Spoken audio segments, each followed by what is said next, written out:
At the start of this year, I got up at 4 a.m. for 3 months. That's 90 days exactly. And on more than half of those mornings, the first thing I did was to learn Spanish. But if the video is called something like, I learned Spanish at 4 a.m. for 40 days, that's just because it sounds a lot cooler than 53 days or whatever it actually was. But it doesn't count as clickbait because I did get up early for 90 days, and 90 is a lot more than 40. Now, I know that there are other videos on this topic, but to be blunt, most of them suck. Not because they're not well-produced videos or anything like that, but because they don't really talk about A, what makes getting up early hard. Like, they're just like, oh, I read a book on this topic and now I think it's really easy and you suck for not being able to do it.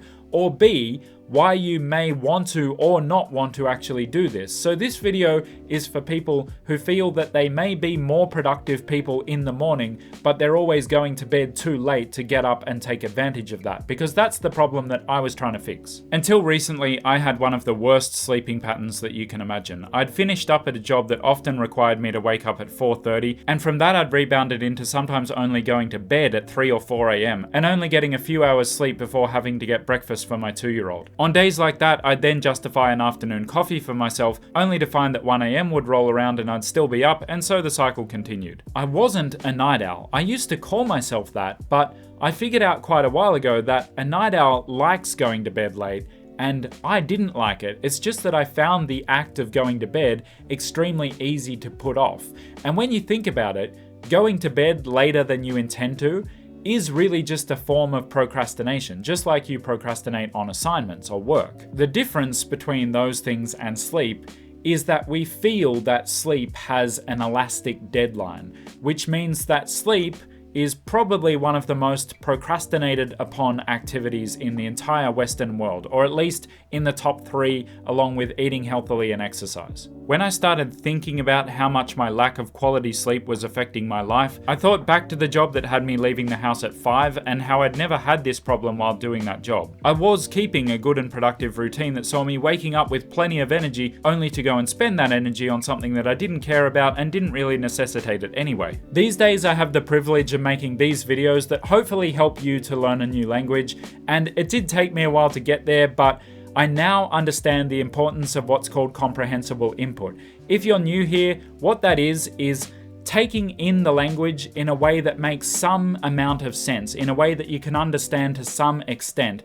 And the important thing is to get enough of it that your brain starts molding itself to the patterns of the new language. And some people who have been doing great work on that front are LingoPie, who are sponsoring this video and have lots of comprehensible input, dramas, documentaries, travel vlogs, and more in 8 different languages. But it's made specifically for language learners, so they get how frustrating it is that most subtitle tracks are not even close to word for word, so the ones on LingoPie are indeed word for word. And yeah, I did make a video on how you can make decent subtitles for yourself using technology, but it's still way better to just have it there and ready and not have to make it for yourself. But it also goes way beyond that, because you can watch the video with a transcript or subtitles or without, but they're more interactive than regular subtitles. The transcript is more like a lesson that is based on the script for that particular piece of content. You can even integrate Netflix now to do all this stuff with whatever you were already going to watch. And think of that from the perspective of someone even 7 or 8 years ago. How much better is language learning now? And you can use the content to really easily make flashcards from the words that come up, and they're video flashcards, like, what does this word mean? Here's the clip that you took it from. And if you're thinking, hang on, that's cheating, obviously you'll remember what it means then.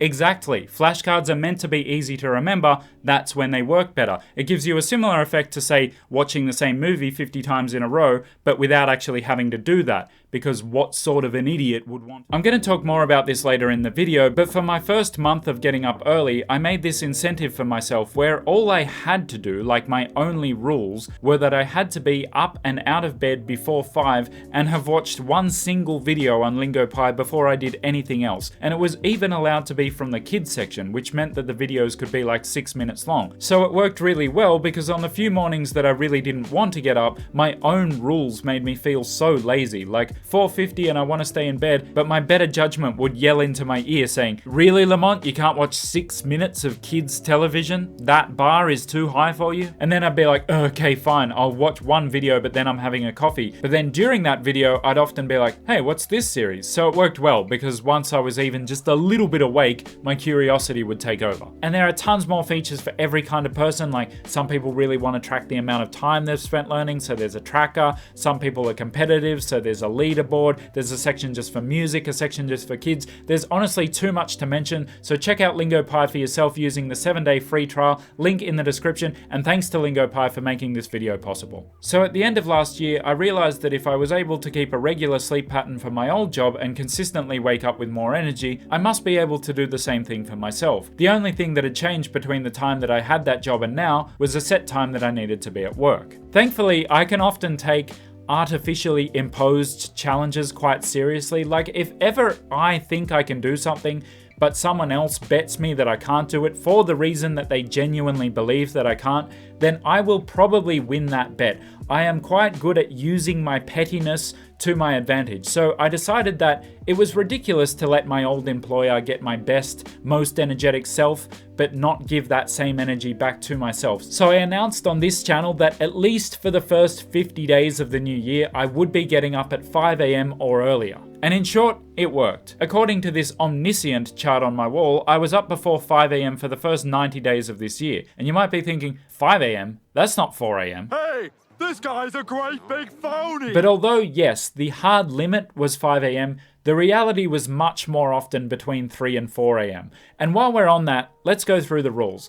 After that, I'll go through the methodology, that is, what do you actually need to do if you want to do something like this, and finally, the results. Did it even help? The rules. There were only 3 rules. Number 1, up and Spanish. I had to be out of bed before 5 a.m. Not just awake, but actually up. And even if only 5 minutes long, the first thing I had to do was watch or listen to something in Spanish. Normally I went for watch because it felt easier. Rule number 2, no cheat days. No foreseeable excuse was good enough to sleep in. The end. Rule number 3, siesta. Going back to sleep later was permitted, but only after I'd been up for a minimum of 2 hours. Now you might think that this sounds like a cop-out, but it was there to ensure that I stayed productive rather than just being awake. Because on some nights, I would get to sleep easily by 8 p.m. And that sounds great, but then I would wake up bright-eyed at 1:30 a.m. And again, that sounds great, full mental energy, everyone else is asleep. But come 8 a.m., I've spent an hour in Spanish on LingoPie, I've done another few hours work, I've gotten my kid ready for preschool and taken him there, and then I'm completely zonked. So although it may look like laziness from the outside, the healthiest and most productive thing to then do is go back to bed. And typically for me, it'd be like a 1 to 2 hour siesta. And after that, I'd wake up feeling really good and I'd have another 5 or even 6 hours of a traditional workday. I did have a few days that were really that good, but obviously that was more ideal than it was ordinary. I'm just explaining why the siesta rule was there. It wasn't so that I could wake up between 4 and 5 and then just go back to sleep for the rest of the day. I know I talk like a koala, but I promise I'm not. Extraordinary. And that brings me to the how. What do I recommend that people change if they think they would make good morning people, but they can just never get to bed on time? And this is where I feel that most videos on this topic are dumb, because I can't tell you the number of times that I've heard someone say, if you want to get up early, just go to bed early. Like, okay, firstly, thanks, Einstein, I never would have thought of that for myself, but secondly, it's not going to work. If you're currently going to bed at 3 a.m. and then you decide you're going to get up early, so you go to bed at 9 p.m., are you going to go to sleep? No, you're just going to lie there. You can't convince your body that it's time to go to sleep when for the last month or even year, that time has been the middle of your day. Then there's another approach that I also find not to work, and that's the more gradual approach of something like 15 minutes a day, which sounds a lot more reasonable, but the reason that I found it not to work is that it's too dependent on things going according to plan for weeks at a time. Like if you're currently 4 hours off the time that you'd like to be going to sleep and you try to fix that in 15-minute blocks, it'll take more than 2 weeks to adjust. And I can't guarantee that I'll be asleep at a given time every day for 2 weeks. So what I'm about to say sounds obvious to some, but I've never heard anyone say it, and that is to high voltage shock your system out of the pattern that it was in by committing yourself to something that really forces you to be up early so that you'll be exhausted the next night, and I mean really early, like 3 or 4. On screen there'll be some suggestions of things that you can use as initial motivation. Basically, you've got to set aside an entire day that you're just going to be tired so that when 9 p.m. comes around, you're more than ready to go to sleep.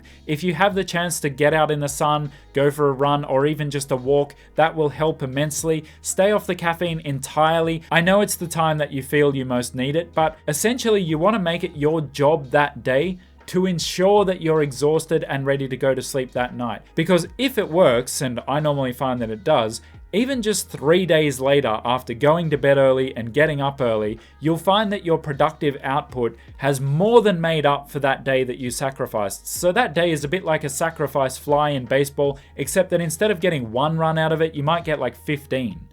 My second piece of advice is to use the siesta rule, because what can often happen if you're shocking your system out of its current pattern, like changing by 5 or 6 hours at a time, is that yes, you will go to sleep at 9 p.m., but then you'll wake up at something like midnight, because although you were tired when you went to bed, your body's still treating that as the middle of the day. So it's better to afford yourself some flexibility, because otherwise you'll waste another day trying to stay up all night and all day. You've got to remember that the goal is not to deny yourself sleep or even to be an early riser. The goal is to get yourself to a position where you're naturally falling asleep at the same time every night, and for that to result in higher quality sleep. So while you're working this out, do whatever you need to do to get through to the evening, but to still be tired when that time comes. It's all well and good to talk about siestas and going to bed at 9 p.m, but where most advice falls down is in what to do at 4 a.m. when you're trying to get up. Too many people talk about that moment as if you're going to be exactly the same rational decision maker that you are when you're doing your tax return. So apparently it was written somewhere in a book that seemingly all these productivity YouTubers have read, to drink a full glass of water. Like first thing, as soon as you wake up, drink a full glass of water, and then boom, problem solved, you're awake. That is the dumbest crap I have ever heard. The post-sleep groggy brain function that I do have doesn't even know what planet it's on, let alone understand the benefits of some random task that someone wrote in a book. The problem is not that it's wrong, right? It's just that it's moot, because if I'm awake enough to get to the water, then I'm awake enough to remember why I'm awake, and then I don't need the water. To me, advice like, remind yourself of why you're waking up early, or drink a full glass of water, is the equivalent of a money tip being, don't have debt. Well, yes, obviously don't have debt, but how do you not have debt? Oh, it's easy. Have more money. Thank you. That was very helpful. So in order to not be one of those videos, I can tell you that the alarm on the other side of the room thing can work, just because you do need to engage your brain enough that the rational side might wake up. The problem here for me is that I sleep next to someone and she doesn't want to get up at 4 or 5 a.m. and that's the same for a lot of people, which leaves me with only one tip, and it's going to sound a little bit weird, but it works for me. If you take that infamous glass of water and instead drink it the night before, then at some stage, you're going to have to get up. Now, you'll have to work out the details for yourself, but that's something that I noticed was quite effective in the first week or so.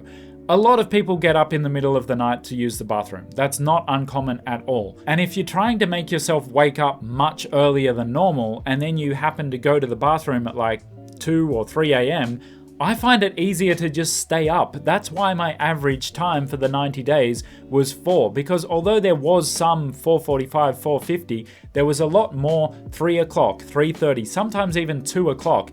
And I'm not denying that's early, but my logic is that if you're trying to get up much earlier than normal and you think you're going to have a hard time getting out of bed when that alarm goes off at 5 or 6 or whatever time you're trying to get up, don't tempt yourself. If you're up at 3, just stay up. If you work a regular job, then I understand that there's less flexibility because you can't just go back to bed later. But I'd assume that if being up earlier is your goal and you work regular hours, then you're probably looking to be up especially early so that you can get something done before work, which I think is a great idea and I've advocated for before on this channel because most people don't have much energy left after work. You'll obviously have to tailor the specifics to your situation, but the time that you most need to make absolutely certain that you're not tempted tempted to stay in bed is in those first 2 weeks or so, and that's when I find that the water trick works well, because you just remove the option of staying in bed.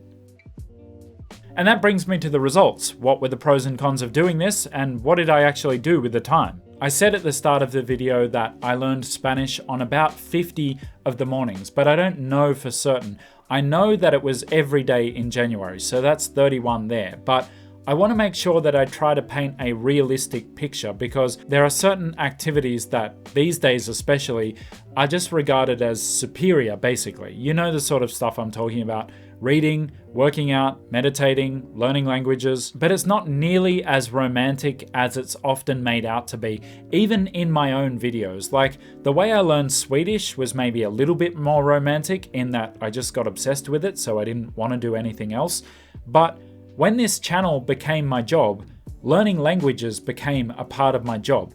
And I've got to admit that it is the easiest part of my job to put on hold until later, because it's the part that makes the least difference in the short term. In the long term, you would notice the quality of my videos was not very good if I was never actually learning languages.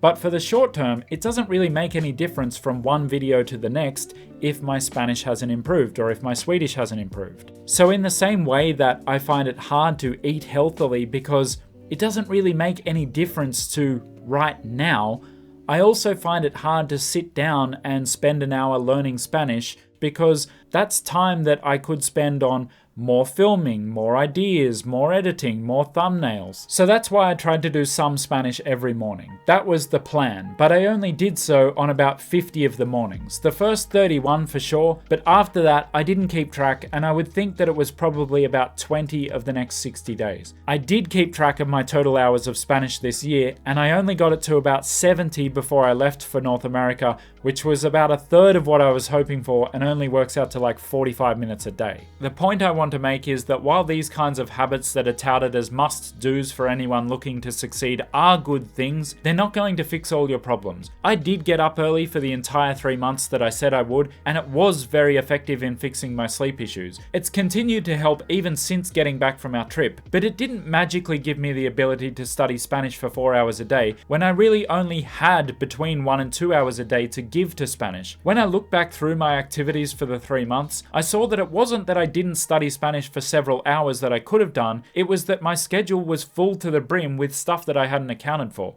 Despite all this, getting up early is something that definitely gave more than it took away. If it weren't for those 40 hours or so that I did spend learning Spanish before anyone else was awake, I may have only gotten a few hours of Spanish in before Mexico. It also meant that I was rarely tired during these months, because the sleep that I was getting was so consistent, and I assume that when you do that, you get higher quality sleep. On the days that I got 6 or more hours, I felt really good for the entirety of the next day, and even on some bad nights where I'd only get 3 or 4, I still felt pretty good the next day, whereas previously a bad night's sleep like that would completely decimate me. I'm extremely glad that I did this, and I want to do it again, but when I do, I want to have a clearer picture of what the actual goal is. Like, the goal here was itself fixing my irregular sleeping patterns, and I did this, but then I tried to sort of tack on this other stuff, and that didn't really work. Like, I was trying to get a couple of books read, so I sort of did that on a couple of mornings. I was trying to learn Spanish, so I did that on like half of the mornings. I was trying to eat more healthily. I did not do that at all. So next time I do this, I'll be stating much more clearly the purpose of getting up early and what a measurable pass mark for that goal would be. Like, for example, going for a run on 50 of the days, or reading 100 chapters in 100 days. So I hope that you found this video more helpful than all those ones that pretend that you're a terrible person for wanting to wake up as late as 7 a.m. You're not. I find it personally beneficial to be up very early. That's just me. Let me know how you feel about it in the comments. Remember to check out the link for LingoPie using the 7-day free trial link in the description and at the top of the comments. More material to immerse in and learn a language with. And until next time, lo quiero.